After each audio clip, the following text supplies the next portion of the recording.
What up, guys? Grandpa Jeff here with another Raid Shadow Legends Champion guide. Today we are looking at Quargan the Crowned.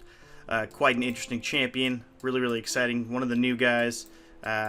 Definitely been excited to take a look at him. Took a while to kind of work him into the schedule, but this is the champion we are taking a look at today. A lot of excitement here. Reviews are looking pretty decent all across the board except for Spider's Den and Fire's Night, which still not bad reviews there. So let's go ahead and take a deeper dive into Quargan the Crowned. Okay, so immediately you have to know that this is an attack support champion. So when it comes to it, what I mean by that is obviously it's a support champion in their role, and they're attack based in the champion. So look at Nature Cycle, they're A1, attacks one enemy, 30% chance of increasing the duration of a random buff on a random ally by 1 turn. Not a bad little thing to have. You can get that buff chance up to 50%, which is kind of nice. Might have some issues with some team synergy and whatnot, but most likely it's going to stay just fine. Team synergy would be screwed up if you're increasing the duration of like a speed up buff on somebody, and it might put them out of order, just depending upon how you have everything going. And then after that, he's pretty much done hitting. So you have Overgrowth, which is heals all allies 15% of their max HP, then puts a buff shield equal to 15% of their max HP on all allies for 2 turns. So basically it's a 30% overgrowth of your champion strength. So you get that 15% shield, plus you get the heal of 15%. So you're going to get a nice little protection there and some healing, which is really nice to have that kind of synergy on top of each other. So even if they're way down there, you still get a bunch of protection there.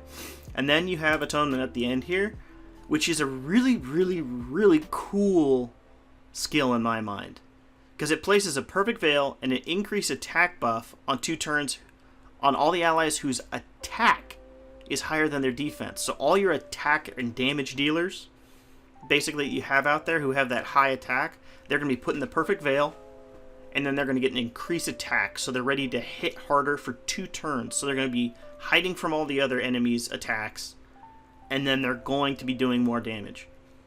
And then on the counter to that, places a 60% increased defense buff for 2 turns and a block debuffs buff for 1 turn on all your defensive based allies. So everyone who has that higher defense than attack.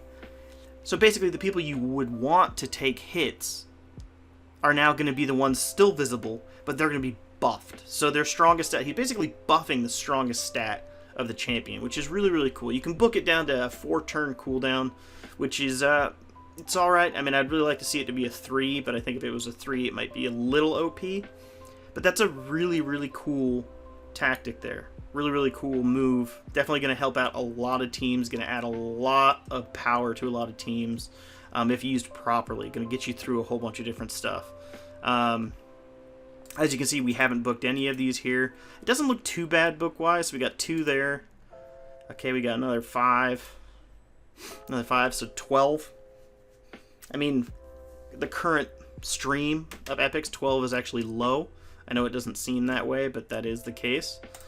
So you can build him out to be an attack champion, as he is an attack champion. He does have a relatively high defense compared to the attack. So let's go ahead and gear him out, and we'll see if he can hit a little bit as well. Alright, so there we are. We built them out. We did kind of a nice mixed build. We went for a higher attack, and which should be on the skills actually shown here. That means we should put the veil on ourselves. You kind of have that ability to choose with this character, and the good thing is with this character you don't need accuracy. At the A1, the only dependent thing here is the 30% chance of decreasing or increasing the duration of a random buff on an ally, which should not be able to be resisted. Just wouldn't make any sense. So there's just no reason to load this guy up with accuracy unless you're putting him in like stun sets or anything like that, which is whatever. I loaded him up a little bit with health. I mean, obviously defense, because if you're a support champion, we want you to be able to survive. So you can look at the gear here. You can see it's a nice cross-section of some older gear, some pretty decent gear, I'm not going to lie. Kind of not bad stuff, and then 2 5-star pieces here. from the resilience set, which just kind of gives, the health and the defense, and then just kind of some rings and stuff I had just kind of chilling. Made sure to give him a little bit of crit damage, so we'll look at the total stats here. Got a little bit of crit damage in there, got 100% crit rate, got a decent attack at 3,000, got a decent defense at 2,400, and then 41,000 HP is okay. It's pretty solid. You could definitely bloat that up. You could make him a defensive champ with the attack if you book him out, especially. So you have one turn that's going every 4, you have one that's going every 3, so you're only going to be attacking 2 out of 3 times, roughly, give or take. So it's just like you're not expecting this champion to do a heck of a lot of attacking. So that's kind of how we have him built. After that, hey, masteries and everything else can change a whole bunch of stuff. So let's go ahead and move on to the next part. Alright, just to answer the question, can they hit? Here we are in Fire Knight 20. All the debuffs that we need down, all the buffs that we need are up. Let's go ahead and see if we can hit on the A1 since it's the only attack we got. Boom, 35,000. Not bad. Not a bad attack at all. I like the animation of just throwing a rock. It feels like something a support champion would do. I'm not going to run in there and become a brawler by any means. We'll go ahead and just jump right over to Ice Golem real quick just so we can do a Spirit on Spirit test, and then we'll be done with that one. Alrighty, here we are in Spirit just to see how it goes against their own thing. Obviously a weaker defensive champion, so here we go. 46,000, so a little bit weaker champion, pretty good hits.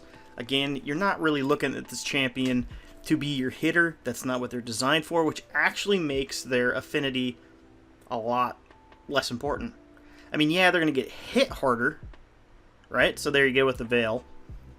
Increasing defense where the 2 people have higher defense, increasing the Veil, and attack where they have higher attack. You just don't care. So if you're going against Dragon 20 and you're just using him to augment everybody and to heal, then it just doesn't matter.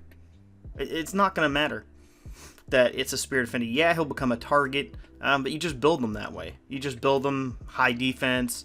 You build them with the ability to just take the hits and then heal themselves, and you'll be fine. So affinity is not as important in this champion as it usually is. So let's go ahead and move on to the next role.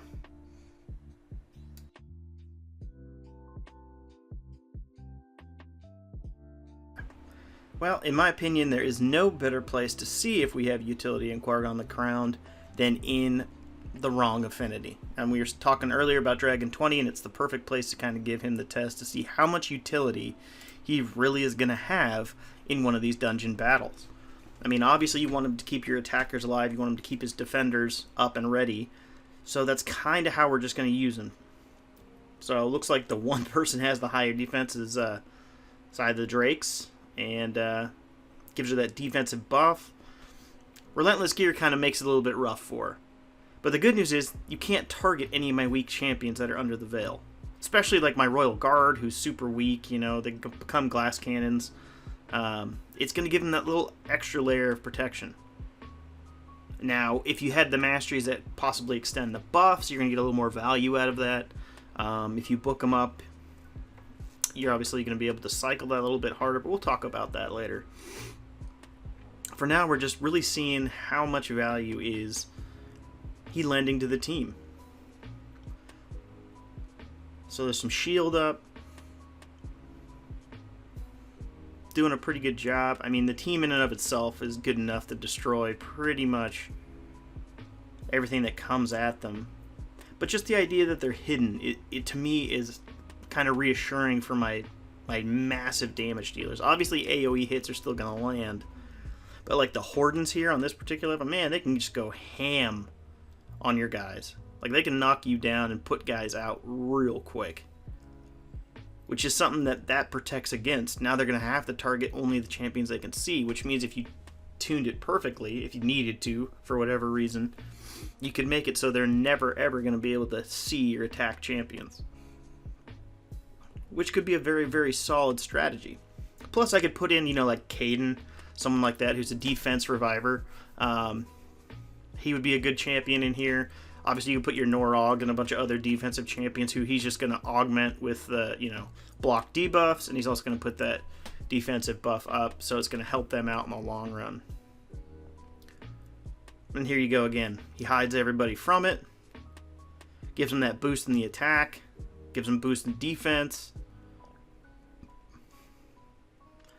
And then we got some shield, got some health. As you can see how glass cannon-y a lot of these champions are. The damage I get, yeah, 9,700. Ooh, weak shot, but again, that's not his point. Yeah. He does add value to the team. He really does add value. I apologize for the cough. So we're just kind of pushing through. Let's go ahead and see. He doesn't do much damage, 42,000 there in case you're wondering. Even Sile the Drakes did 283,000 comparatively. So let's go ahead and see how useful he is in the arena here. Alright, so what we had to do here just to make sure that everything was running a little bit more up and in the right order, we had to swap out his boots for some 6-star boots that were fully ascended, just because we need to make sure that he's going second here. So we'll go ahead and speed everybody up. Now he has the option to put the shield up if you're looking for more defensive, or you can go ahead and do the atonement, and that's what we're going to go ahead and do here. So we got pretty much everyone on Veil, except for our main lead here is going to have that defense plus the block debuffs, which is pretty solid. Now our 2 Septimuses have their attack all up, and we can just go ahead and see how they do. Let's just do this. Take one out. Go ahead and see if we can take him out. Take him out. So now they can't target us, but obviously with the with the AoE, you just can't block an AoE. But still, it's giving us the chance to actually survive and push on. So we can go ahead and heal everybody up, give them some shields. Go after the big boy there, which is going to be tougher to do. Alright. Not bad. I mean, not a terrible arena champ. Definitely not someone who's going to help you carry the fight. And as you can see now, we've lost because we just don't have the ability to go after him. But again, the utility of the champ was there. We got the attack we needed. We got the Veil, which would have, had we been cut in order and they jumped in, they wouldn't have been able to single us out. They had a Trunda. There's not much we could do about that. These teams here are probably just too fast for us. Like these two will probably just wipe and wipe. See if we can find another team here real quick. Most of these teams are going to be pretty darn fast, but let's just go at one just to see if we can get in there. This is probably a super fast team as well, but you never really know. Oh yeah, they got us big time. Yep. Anyways, so much for his utility against a team that can just whomp us instantly. But he does have some utility, guys. He really does. I wouldn't recommend him in the arena unless you are just hurting for like an increased attack champ for some reason. You just have your damage dealer that just can't get there, or I mean you're missing by, you're talking about just a modicum amount of damage. Then okay, yeah, he's a reasonable arena fit, but he is not worthless in the arena either. So just put that out there. All right, now on to the next part.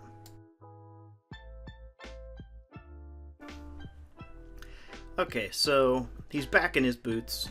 Took him out of the arena boots. The question now is, do we book him?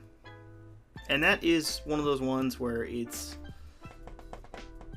I'm actually leaning more towards yes. And the reason for that is, again, you want to avoid the A1 if you can. It's 30% chance. It's not based on accuracy, or it shouldn't be. You get these extra shields. You get these extra heals. You're going to get that cooldown, so it's going to be 3 turns to get this heal out. And then this is going to be cooled down to 4 turns to get this buff out. So that means they're always going to be under some kind of buff from him. And that's a huge, huge difference. Because right now there's going to be gaps where they're just not protected, they're not covered by anything, they have no support whatsoever from them, which if you have a support champion, the idea is the support champion is going to be offering support every turn. That's the whole point. He doesn't do that unless he's fully booked. Not fully booked, but these are booked. This, yeah, you could argue, okay, he's extending buffs here and there. You know, he's laying the buffs and he's possibly extending it, but it's one turn, one ally, one buff. That's not really support. I mean, that is the minimum amount of support, and it's a 30% chance. So let's go ahead and throw some books in this guy, and we'll do a regular test. We'll see if he can hit and all that kind of wonderful stuff. But we're just going to drop 6 in there right off the bat. Got pretty lucky on this one. Alright, so we got Overgrowth all the way booked out. Super lucky. And then only one book on the A1. So that's awesome. So let's go ahead and put 2 in there. Wow. That is super lucky there. That is exactly pretty much how you'd want to do it. I'm going to have to put 2 more books in him just because I want to show what his max damage on the A1 can be when booked. So I'm going to have to take him up 2 more books just for the video. But if you had gotten to that point, that's the perfect point to stop. I mean, you could be super hard to do better than that. Alright, so now we got him to where we want him to be. Got everything we need. Not worried about this buff increase. It's not something I'm overly concerned about. But we got this at 4 turns. We got this at 3 turns. He is ready to rock and roll as an awesome support champ. So let's go ahead and throw him back into a couple dungeons, see how he hits, and then we'll run him through Dragon, and we'll weaken the team that he's with to kind of see if he can carry the day. But before we do that, we are going to throw Masteries on him as well. I don't want to forget the Masteries. So we'll go ahead and pop Masteries on. Now, Masteries on this guy are going to be a tougher one to kind of feel out. And the reason I say that is you don't need accuracy, right? But you do want to extend all of his buffs that he's casting there. The real question is, do you want to build him over here in the defensive tree just to kind of give him a little more survivability? Or do you just take him down the basic and just try and get that extra hit? Like, he could be okay in Clan Boss. He's not going to be fantastic, but he's not going to be terrible. He's just not going to do much damage. Let's put it that way. I would personally take him down the Clan Boss side, but that's just me. So we have this here. Increases the value of the shields. Gotta do that. Increases the value of the heals. Well, you gotta do that, because he does both. Alright, don't need that. Gonna go over here. We're gonna go down here as well, because we want to make sure no matter what. What's this one here? Don't need the cooldown of skill. And we're gonna go over here to extend the duration. And that's pretty much all we really need on this side. I mean, we could go out here, which is silly. We could try and go get Laura Steele if we wanted to just increase the value of his sets, that kind of stuff. But we're going to use that stuff over here, at least a little bit. Get him that extra kind of stuff he likes. Why not, right? He's not doing that much damage, but a little extra heal on your heal champ just to keep him alive a little bit longer, not a big deal. You go over here to something like Cycle of Violence, it just doesn't make sense. Targets, yeah. You're not going to do that. You're just not going to do that. Alright, so we'll just go down the bring it down. We'll go methodical. And we will go ahead and do War Master. Now we really have to kind of think out what we want to do here. Do we go for Laura Steele? It might not be that bad of an idea. You know what? Let's try and give him the rapid response. Speed him up, give him a chance to go again. Get those things going and humming a little bit better. And then we'll go ahead and we'll add Kill Streak. Why not? So there we go. That's my build out mastery-wise for him. Just give him a little bit more damage, a little bit more survivability. Make his heals and his shields and his buffs last longer and do more. So let's go ahead and see how hard this guy... Alright, so here we are. A1, corner pocket. Let's do it. Boom. 45,000. You get the 9,000 extra now because of the War Master when it hits. but that's a huge increase. I mean, that was 36, I believe, last time, now to 45. So let's go ahead and jump over to Ice Golem and see how much more damage he does on Affinity of the same sort. Alright, so here we are in Ice Golem. Go ahead, A1, corner pocket again. 56,000. So, I mean, I think he did 40 something last time. So now we did 56. So it's a decent increase in the amount of damage. Definitely makes him a lot more viable when it comes to doing some damage. Obviously, the War Master is going to help out quite a bit if you're attacking bosses and whatnot. So there is utility to having his A1 book if you're looking for just a little extra damage out of him. Or if you're trying to walk the books in and you happen to land on his A1, you're not missing out. It is actually adding a lot of damage value to it. That being said, let's go see how much his utility is increased over on the dragon here. Just thought I'd show kind of just the end here. Not terrible. Not a terrible team. He definitely adds a little bit of value to it here and there, but usually these damage teams I build die pretty quick because they're not designed to beat these levels or with these levels in mind at all. So when one actually does well, it really has to do with the champ that's being featured.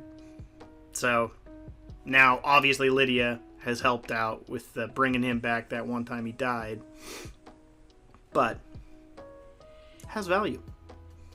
Now let's go kick over to Dragon. Alright, so we're going to pair him with someone who's going to do excellent Reviver, who can also increase buff duration. Then we got just heavy hitting team, so a lot weaker team than it was before. Hopefully he can keep this team together, keep them alive long enough. Obviously we have a Reviver who is pretty darn good to keep everyone in there, keep the fight going. Wow, that Relentless Gear on the Cold Heart is doing a lot. But look, we got the defense up. She's increasing the buff duration. I mean, this solid synergy between these two here. But definitely keeping our weaker targets hidden, tucked away, as it were. Letting the people who need and can take the damage, take the damage. Not need to take the damage. That would be a cool champion. Someone who had to take damage, otherwise they just weren't effective. And I'm not talking about like the new champions who hurt themselves on purpose. That's silly.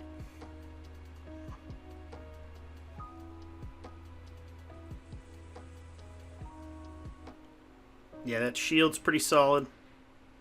Obviously, it's no longer just the 15%. With all the added buffs, it's going to be a heck of a lot, not a heck of a lot stronger, but it's definitely stronger than it was. And he's keeping everyone in the fight. And with that cycle, now that he has the 3 and the 4 turn cooldowns, he does his attack, you know, once in a while. Guardian Revive, always nice. Bring her back again, I'm sure.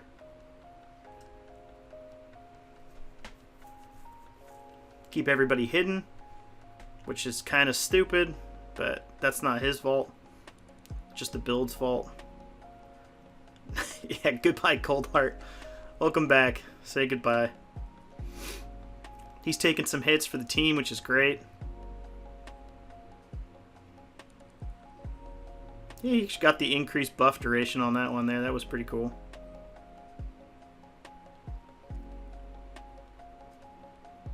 Liking it so far. I mean, he's definitely given this team a lot more viability.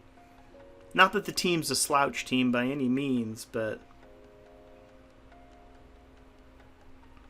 there's that heal. Bringing everyone back, getting ready for the main boss fight here.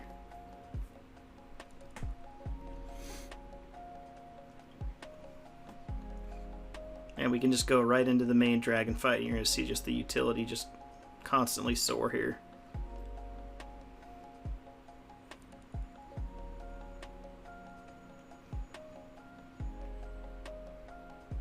Given the Veil isn't that great against the Fire's Breath. But hey. AoEs are AoEs.